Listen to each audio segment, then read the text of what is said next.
Okay. Okay, so hello everyone. Can you guys hear me?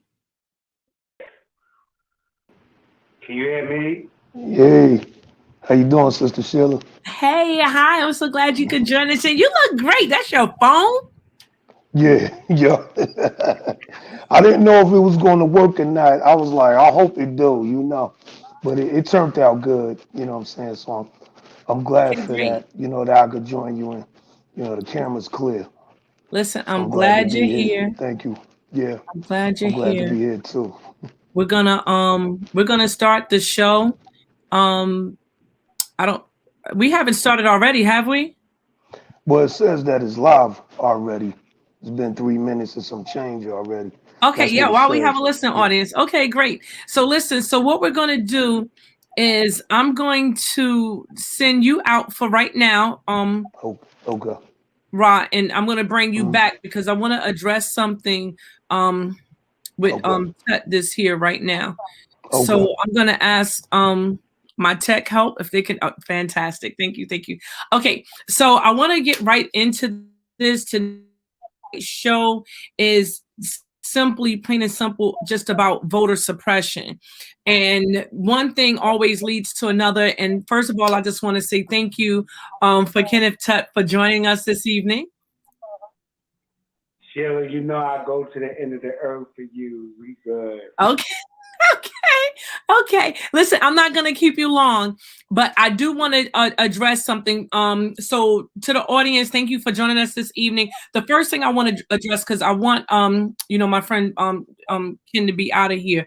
There was some rumors that was said, and I've been trained in terms of politics that any rumor or issue you leave untouched or unaddressed, that basically you admit that is true. So because someone said something that was very detrimental to my reputation, and it wouldn't have been a big deal, but in it happening, I've heard that this was not the first time that this issue was said. So I want to dead this immediately. And what better to do than go back to like what 10, 15 years ago and find who was a part of this entire thing. So listen, so 2014, again, Sheila. 2014. 2014. Thank you. And you got a Yeah, better memory. 2014. Okay, so basically, Tut, what has occurred in still in the line of suppression? What they've done is, as usual, this is nothing odd for politics in the nation, trying to slander my name. So basically, there was an incident that took place with cameras and a child at a school that we both worked at. So I want you to just tell the listening audience what your recollection is of that event, and we'll just move forward from there. Wow, I just remember me and you worked at Bellsburg Middle School That's right. for I think like 4 years. When I first met you, I just transferred from Irvington to Right. Newark, Right. and you one of the best people on my team. And Thank me and your husband was friends before you even married him. And I didn't even know that. But you. I didn't even know that. But I was new at the school from Irvington, and you were even though you was doing language arts, you would kind of help me with my lesson plans. Cause you give me a number and I kill it. But I'm bad at like the lesson plan stuff. But you would help me with that. But Yeah. I just knew all the kids loved you. You know what I'm saying? Right. Right. So Right. I remember that particular year. I was just there, and they made me like the eighth grade advisor, right? And Now this we was wasn't at Galesburg anymore. This was at Speedway. that's what I'm talking about. Right. I'm saying when I came to Speedway when we left Bellsburg, Right. and I was happy to know that you was at Speedway. I didn't even know you was at Speedway, Right. I and remember. right, and I was new there. You had been there a couple years before me, but anyway, I was the eighth grade advisor for like yearbooks and eighth grade year events. And anyway, a camera got stolen, and I was trying to do my due diligence because the principal was going down my neck, and then Sheila, so like listen, I know these kids a little better than you. She's like, Ted, I'm gonna find out who took that camera. And she did find out. That's And right. then one day she came to me and she said, "Tut, I don't ask me to remember the kids because I teach thousands of kids." But Yeah, she's like, "I know the kids," and she was like, "I'm gonna take them to the house and we're gonna bring the camera back." And she couldn't have been gone no more than 20 minutes. And exactly. she came back with the cameras. She Exactly. came back with the cameras in about 20 minutes, and she was Who, right back you on didn't even her know way. the other one was with him. Huh?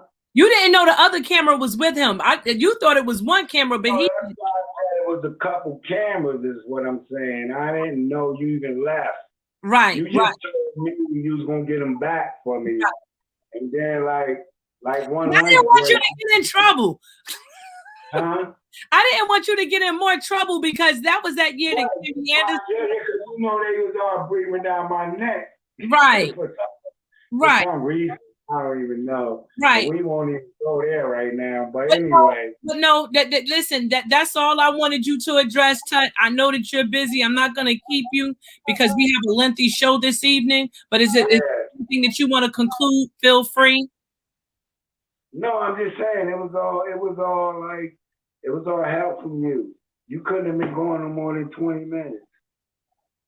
You understand me? Absolutely. Okay.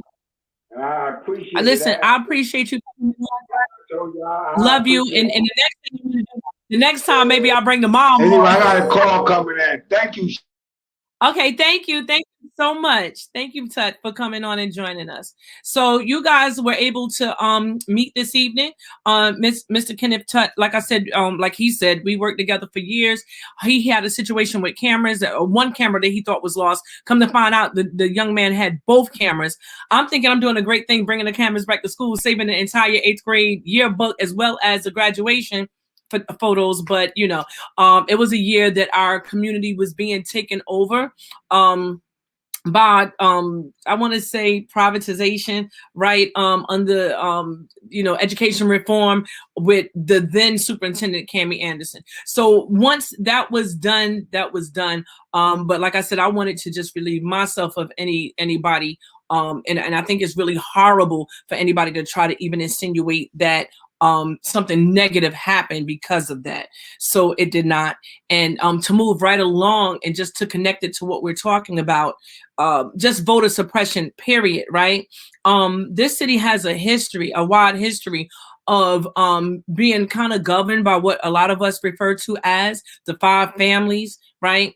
And we don't need to say those families' names because anybody who actually lives here, we know who predominantly those 5 families are. And it's like, it's like the governing shifts down to even their children, as we've seen in this recent election. But before we even get there, just on the point of voter suppression, people who live here, I want to introduce my next guest, which is Ra. I don't want to mispronounce your name. Yes, it's Ra Because I love Khan. your name. Yeah. What is it, Ra Khan? Yes, it That is is. the most incredible Ra Khan. That is just so powerful. I love it. Thank you. Ra Khan is from he's a native also from Newark. He's going to be talking to us this evening, as well as Jessica. Jessica, would you like to come on with us? Part of what I do is I make sure that I have our younger generation, Ra Khan, and I'm gonna call you Ra. I make sure that our you call me Ra. That's what it's people part call of me. Thank you. I love that. I love that. And so we're going to dig right into, what voter oppression is, right? Or voter suppression is. And it's really when things happen to make people not want to vote. And when you spread gossip and negative lies and rumors about candidates, right? Some people, it makes them like, you know what, this is why I don't want to deal with politics and this is why I don't want to vote. And they end up not voting, but that ends up hurting our community more than helping our community at all. So we want to dig right in. Ra Khan, I want you to tell me what inspired you to come on and be a part of the show this evening, and then I'm going to go and tell them who you are, and I'm going to go right into the subject matter for this evening. Okay, well, my name is Ra Khan. I'm a Newark native. I was born a United Presbyterian in 1975. Always been a supporter of the progress of Newark and Essex County as a whole, but Newark is the mecca. Um, I came on today because I look at the political base in Newark, and it has always had a history of corruption and stuff. Okay, I'm not pinpointing nobody. I ain't saying certain names. I'm just making a general statement of, ever since I was a kid, I was seeing the corruption and a lot of things that kind of halted the progress in Newark. So it has always made me concerned about, the reason why, as far as North wasn't moving forward, what I'm saying, Right. as a whole city, you know, um, I just feel like it just need new people in office, you know, Absolutely. Absolutely. you And I know, agree. yeah, and I'm a supporter of that. I'm a supporter of progress. I'm a supporter of the better change, the betterment of Newark. Right. So I'm gonna get behind that. You know what I'm saying? If I could be a vanguard for change or try to say something or try to add on with knowledge and understanding to be tangible to somebody's way of thinking to spark that change, so be it. That's what I'm here for. The history Right. of the corruption in Newark, like I was saying, certain things like back in the 80s when they was had a few projects that they had on the table. Renaissance Mall was one of them. That was back, I think, in the late 80s. They supposed to start it.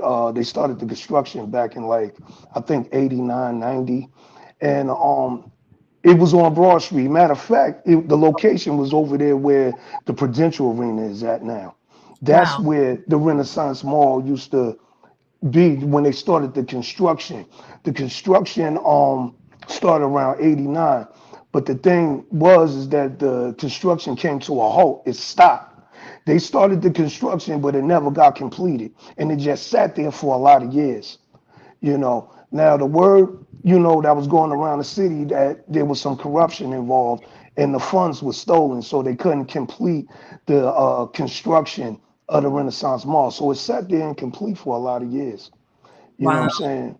Wow. That, and Newark was already getting a bad reputation, from other cities, other states. Newark was looked in a bad light already. Somebody that came to visit and they see that, and then they hear the story, it didn't help, Right. as far as the reputation was concerned about Newark and our whole, trying to come together to try to create some progress. A lot of people don't even know in the mid 80s they was going to build the world tallest building in Newark. They was talking about that. Yes, it was going to bring revenue with a help revitalize the city that a lot of people don't know. This was back in '86. They was talking about making the world tallest building in Newark, New Jersey back in '86. Right. But the politics involved. You know what I'm saying? Right. Right. I don't know if money ain't being passed around to the right hands, then Right. it's nobody's gonna sign off on it. Right. You So know what I'm saying? with that, we're going to segue into how all of that impacts the voter suppression Yeah, because with the money, right? The money is generated from the taxpayer. So the that's right. taxpayer should have a voice, right? It's called taxation representation. They kind of go hand in hand. But That's for right. whatever reason, not only is the taxpayer less with less power these days, right? In terms of decision making and especially in terms of how money is being appropriated in the city, right?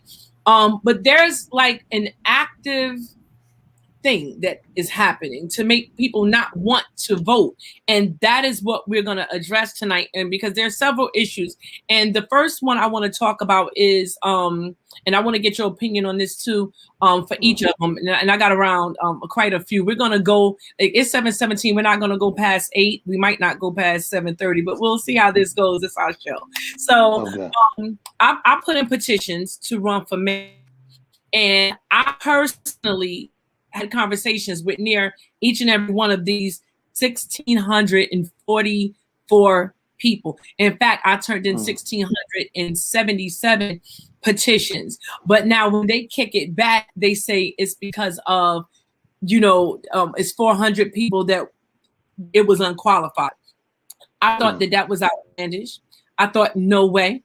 I put in for an open request because that's the process to have a meeting whereas we can go over these unqualified petitions to see exactly what's going on. But the conflict of interest happens when we are submitting our petitions to an incumbent, right? A group of people. That's a conflict of interest who are already there, Yeah. already have an interest in staying there and not leaving. And they use rhetoric to manipulate the thought processes of the people who actually live here. Case in point, by saying, oh, we send the petitions to the county and the county looks them over. That is not what happens. Further investigation showed that when they just have set up a room at the county. It's actually against the law for the county to have anything to do with municipal elections. So even though they have an empty room that the city hall can come in and use if they want to, it's without oversight. It's without any type of supervision or governing. So they can come there and count them, or they can't. They can say that they did, but the fact is, it insinuates that there's a third neutral party involved when that's not the case. And you knew about the city before I even got involved in politics, period. Were you aware of any situations like that at all? Well, I never really knew the voting process in Newark. I was never involved in that Right. as far as that is concerned. I always felt like there was certain politicians that was appointed to office, you know, that was going to do the bidding for a certain class of people, which was not going to be the lower class of people. You know, Mm, the down, the lower class of people was not going to be the ones that was going to be favored as far as agendas being met. I always thought that whoever was the one who bankrolled that person or bankrolled the campaign is the one that was going to get their needs met, or the ones that was going to end up having their agenda met. You know what I'm saying? The lower class people, they was never a part of any plans as far as the progress is concerned. It was always going to be in favor of the ones that bankrolled the money, or the ones that was in a certain class, mostly the upper class people that was in Newark, the upper class and upper middle class. It was never going to be, they was never going to do the bidding for the lower class people of Newark. Especially the Newark natives. You see how certain areas is being flushed out now. You know what I'm saying? They right. would probably consider that urban renewal, but the lower class people is not included in that plan. You could clearly see that. You know what I mean? I think Right. that is to discourage them, trying to displace them, flushing out certain areas, what I mean, so they could leave the city, so they can make room for the people from out of town to come in. Probably mainly New Yorkers to be specific, Right. and I And think that, yeah, yeah. and I don't understand, the voting process. I was taught, especially from the political science that I've learned, that, the game that's being played is not voting in a politician, it's buying you a politician. That's Oh, pretty much, I was taught as far as how politics really went. You know what I'm saying? right. You don't vote in a politician, you buy yourself a politician. You So, understand? with that being said, right, that's why, well, one of many reasons why I got involved in politics, because it seems like exactly what you said. You have to buy Hmm. yourself a politician. So I Hmm. felt that, well, my community doesn't have the money to buy a politician. That's right.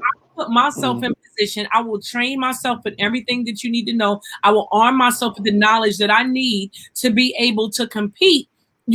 in this environment where my people can have, like, not what would you call this in law? What do you call it? The lawyers that you can just get in law, that you're not paying for, public defenders.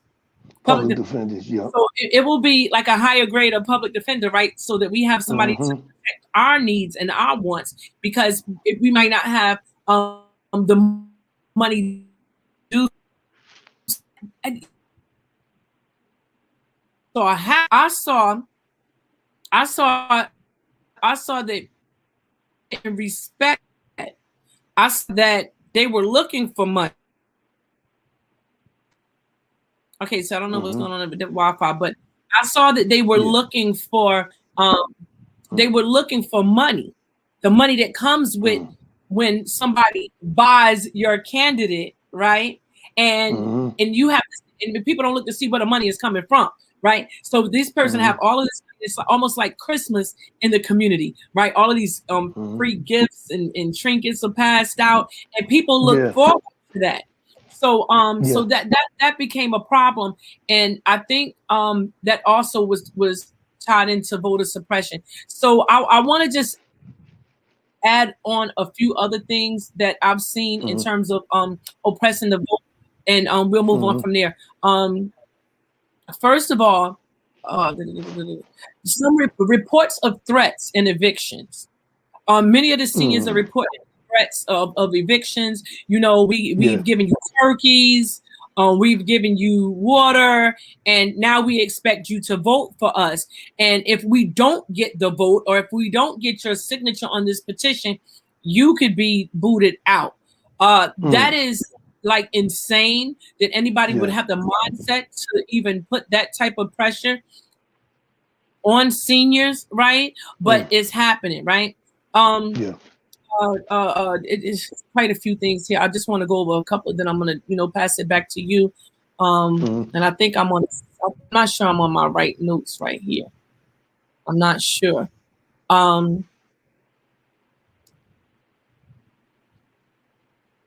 I gotta check back over my notes because it's just a lot of voter suppression going on, making people feel like their voice doesn't count. Blocking people, talk for real, just blocking people off the city website or the COVID reports. COVID was an issue, not just for Newark, but for the nation. And so when you block people because you don't like what they're saying, and mind you, again, it is a national debate, the mandates for whether or not people should take the vaccines. There's quantitative evidence on both sides. So why would you, as a leader, block people from sharing whatever their thoughts and concerns are? And these are not people who are being irate. And even if they were, there are a lot of people who, unfortunately, they don't always express themselves the best in urban communities. But it's up to leaders, like I've seen them do, to read past that to see what the gist of the matter is. And then that's what the leaders address, the gist of the matter. But I don't see that happening here. And I don't know if you have any place that you can, come from in your past that you can kind of, speak to that. Well, I just, growing up, I didn't really see a lot of needs met for what was, as far as the lower class people in Newark too much. You know what I'm saying? When I was growing up, there were certain things done. I wasn't too much involved in the politics, but I didn't really see a lot of change. At that time. The direction that I felt that Newark should have been going. Well, we should have been by now, because they was talking about progress back in the 80s and 90s when I was a teenager, going into my 20s. I think that the voter suppression is, those who have the power of media, have the power and the voice, to really dictate how the vote goes. If they trying to silence people, as the voice of the people, and that's countering the agenda they got in place, they're going to do anything to cause obstruction, to stop that voice from being heard, because that's the voice of the people, is the voice of the underprivileged. You understand? If you got them in the forefront countering their agenda, and they like, oh, Newark is making progress, but then you got this voice like, no, it's not making progress. You know what I'm saying? They're not meeting the needs of the people that really need their help. You know what I'm saying? Right. And exactly. One thing that I really have a disdain for is the selfishness, right, that exists between the classes. Like some people feel, well, that's not my problem. I got somewhere to stay. I got, and it's the most unmoral thing to me. But it is. everybody is not functioning off morals. I've come to learn in being a part of this political process. So with that being said, I want to go to four issues of voter suppression and just get any thoughts or comments or feedback that you may have. One, residents and walking into a curtain dictating votes while people are voting. Like there's literally people walking into the curtain with people, telling them who to vote for, and especially in cases where the voter may speak a different native tongue. You understand what I'm saying? So they'll go in and who to vote, and people are seeing this. People are witnessing this, but again, there's no, there's not sufficient voter oversight to make sure that this level of suppression is not happening. That's one. Another one, yelling names across the room. This is something that's brand new. I remember I voted all my life. You would go in, you would vote, you would leave. Now when you walk in, someone writes your name down and someone yells across the room, like, you know, Felicia Harris. And it's like, the person is like, what is that about? Because voting is confidential. Voting is supposed to just be private. You're having this moment and then you leave. But now it's like, who are these people that's getting my name across the room? So again, it makes people feel uncomfortable. And what makes people feel uncomfortable? They tend not to want to be a part of it because politics can be, you know, a little precarious. Yeah, so that's a lot of pressure. Yeah. A lot of pressure. Another thing, only the current administrator's best friends, right? Take the machines from one site to the next. They're the ones who take the machines from the voting site to the county. Only them. Nobody unknown. And again, nobody neutral. And these are not things that you want to have to take place in a situation where you want people to feel comfortable coming out to vote. Also, let me see. It was one other thing.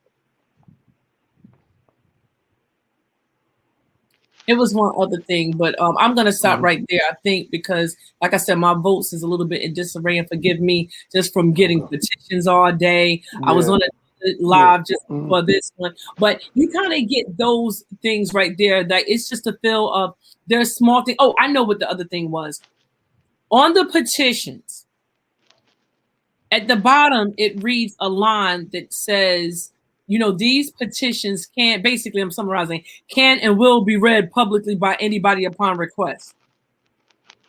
So again, we have these things going on, right? These little moving parts that scream to people subliminally, don't vote, mind your business. And so we have a culture of, I'm minding my business. I see it on IG and Facebook all the time. I'm minding my business. My business is, I'm minding my business. I'm not worried about anybody else. I had a conversation today with a young lady who said, well, she's actually older than me, but she was saying how that she doesn't get into other people's business. And I said, but if your neighbor has a son that is potentially about to get hurt, you wouldn't get it. She's like, no, that's none of my business. See, that's not me.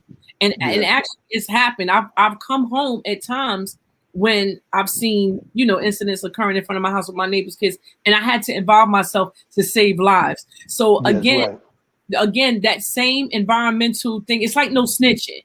It's the same thing. Mind your business. So when you're minding your business, right, you're not helping your neighbor. It's enforcing separatism, right? It's definitely anti coming together. So how do we fight the voter suppression when we need to be together on this? This is something that we need to be together on. But I'm sure so many people feel I'm not running for office. That's why I don't run. That's why I don't vote, because some people don't want to vote anyway. What do you have to say, you know, to those people or on those issues of voter suppression? I mean, you're going to have to make, as far as people being, you have to start to instill, you know, that motivation and that confidence to want to vote again. You know, there's a lot of people that has been in Newark for years and, you know, voted and nothing has changed. You know, we had different politicians in office and nothing's changed. And especially when you're talking about if they're going to vote and somebody is going in the curtain with them, telling them who to vote for. That's a form of intimidation. That's a form of bullying, and Right. that could discourage somebody. You know what I'm saying? That's like me going and I'm putting money on the Bengals, but somebody tell me, hey, you better vote for the Rams or else, or Right. making them feel or making them discouraged to really make that choice that they wanna, vote in their vote for their own interests or vote for the interests of the people. You Right. understand? Right. Right. And in the vote is suppression is also voting manipulation because you're manipulating me. You know what I'm saying? The vote, or you speaking in another language. You know what I'm saying? Acting like, okay, I'm helping you vote for who you want to vote for, but really I'm helping you. Well, really, making you vote for who I want you to vote for.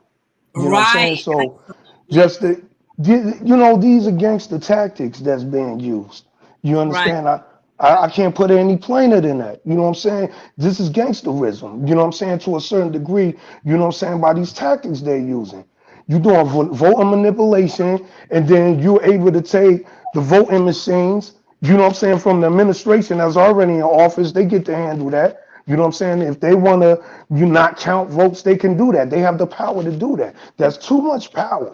So Too it's much. not a exactly. It's not a fair game. You know what I'm saying? Right. You And know? this is another thing, just on the issue of it being fair.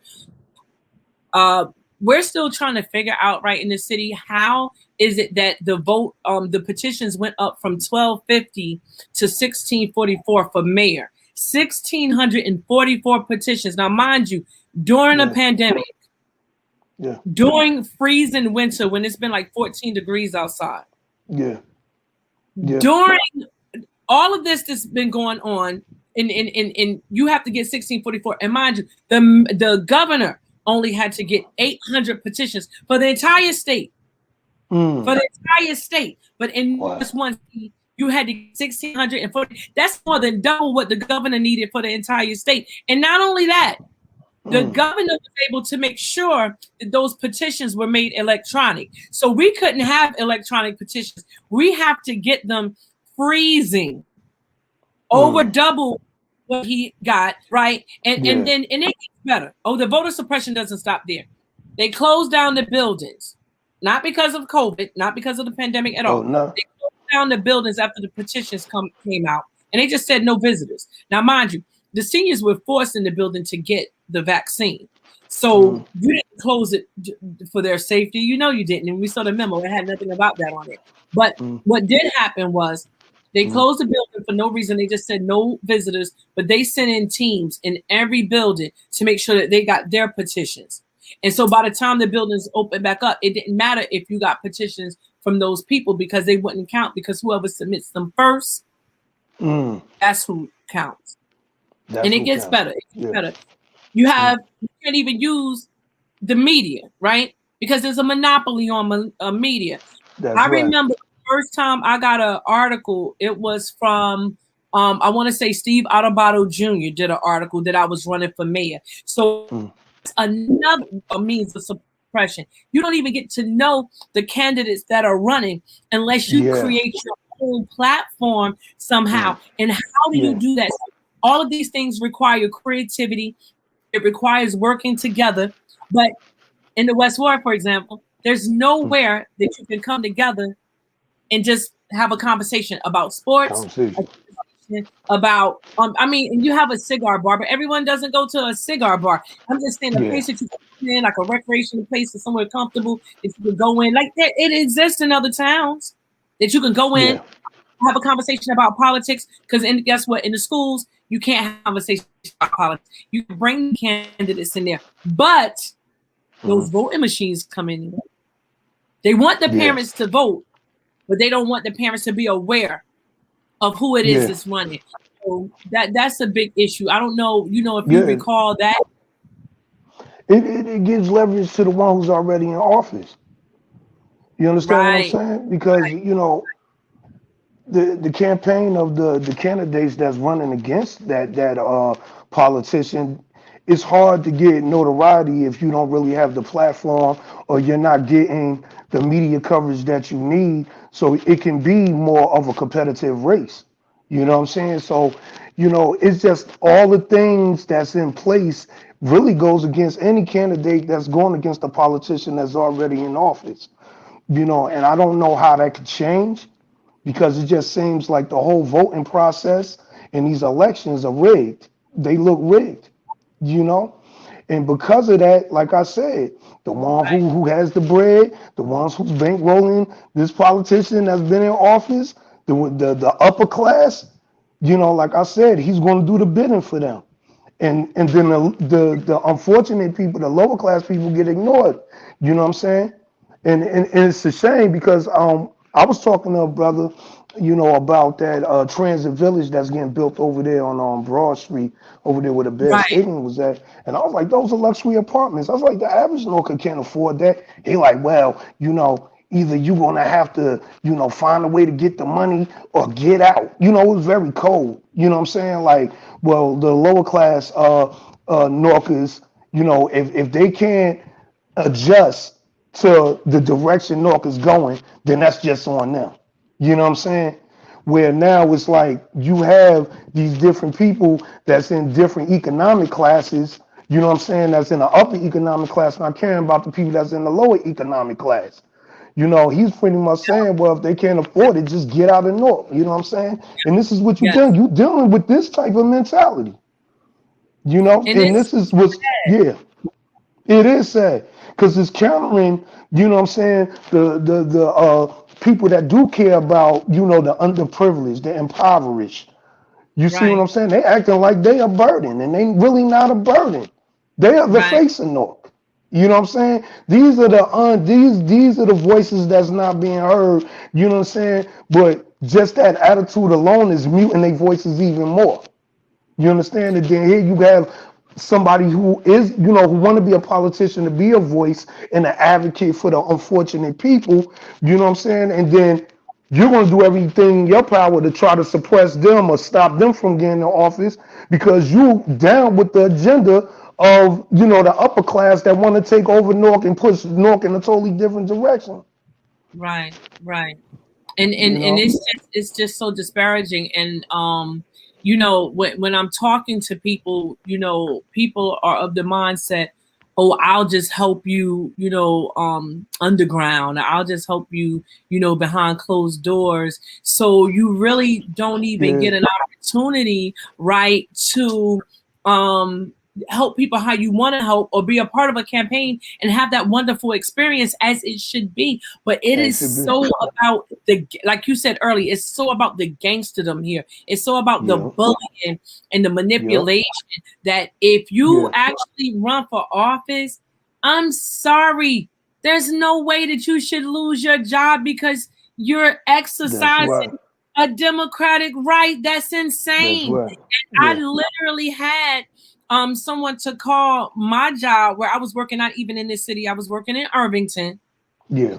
Hmm. make a phone call. And as a teacher, I never received an evaluation. I just started getting attacked, and I'm like, okay, what is this kind of? Yeah, But I kind of, knew it was from the politics that I was involved in Newark. But again, nobody should do that. I just personally feel that there should be no person of color going after no other person of color. I don't care if you don't want yeah. people running against you in a campaign. Again, this is your right, That's right? right.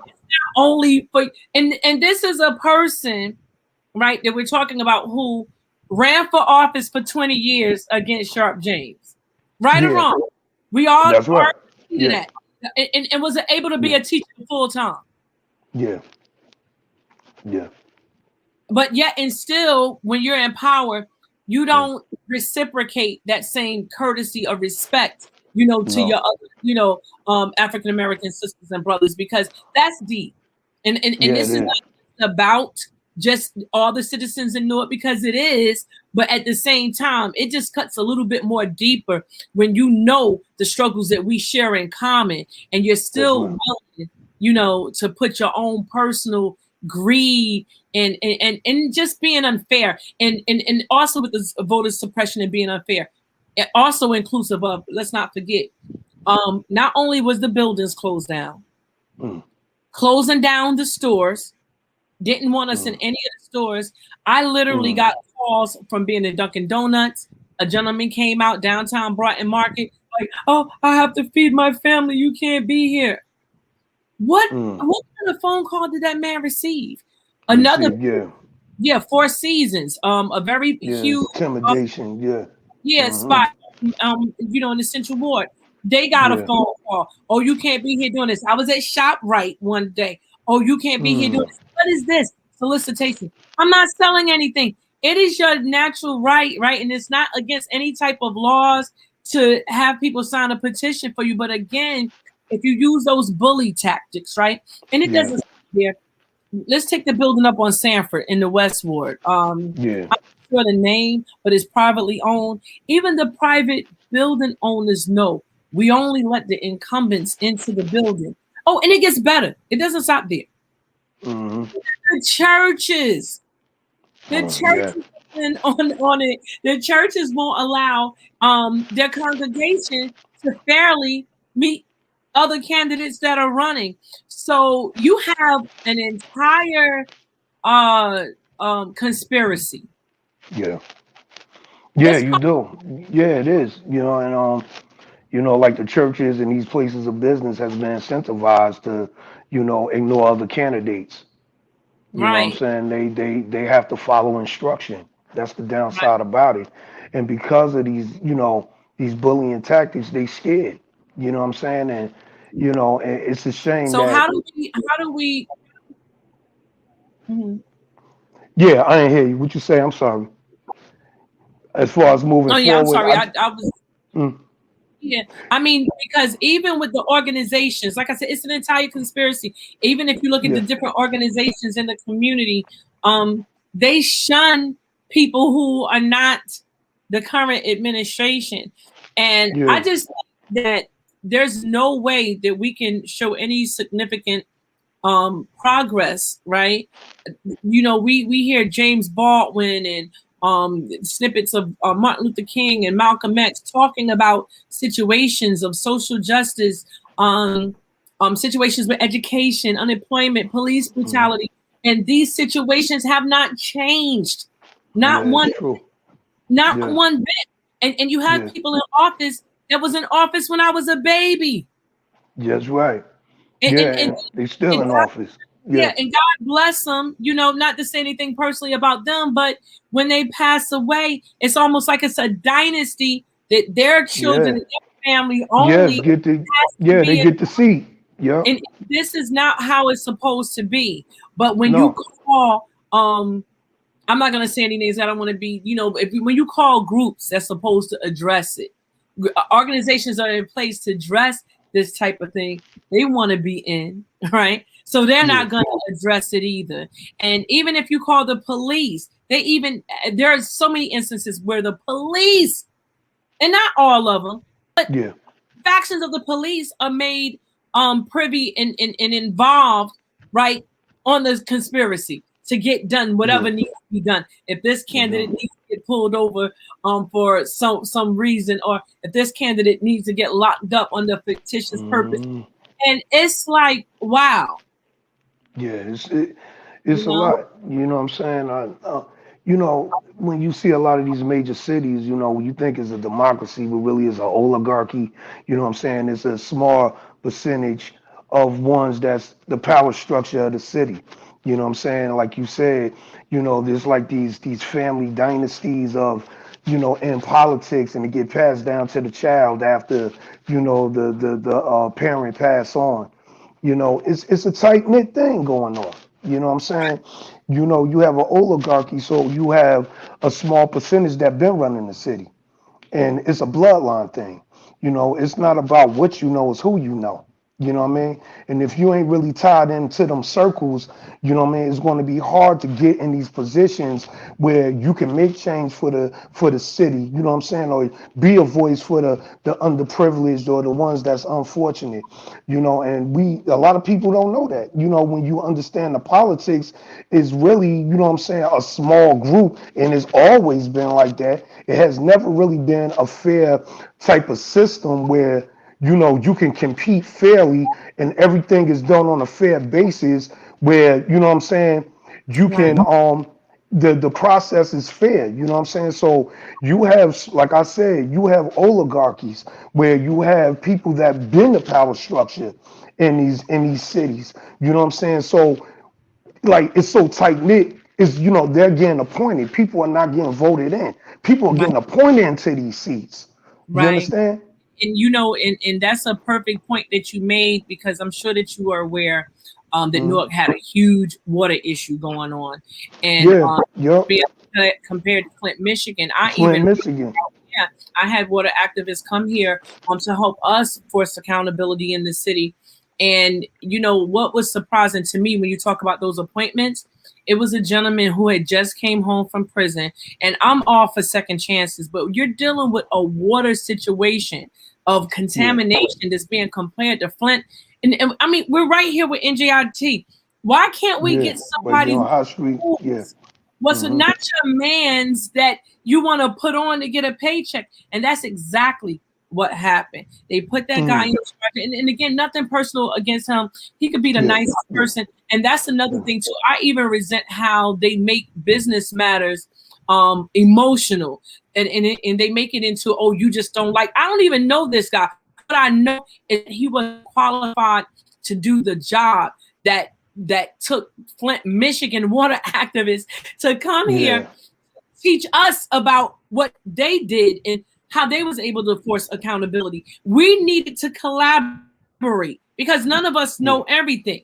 And to just take somebody just because of a relationship and say, you know, you just came home from prison and we're going to put you in this director position to make sure you get a paycheck. And we see that over and over again, even with the people who are chosen to or appointed to run on the slate. These are not people who are well versed in politics or budgets Politics. or Yeah. Yeah. Hmm. not at all. But it's Hmm. well, that's my man's. Yeah. And that's And the again, thing is, you want yeah, somebody to get the job done. You don't want to deal with somebody just because, yo, that's my man. He needs some a job placement. Let me put him on. And you dealing with something that's serious. You know what I'm saying? You know, right, you talking about contaminated water at the level of Flint.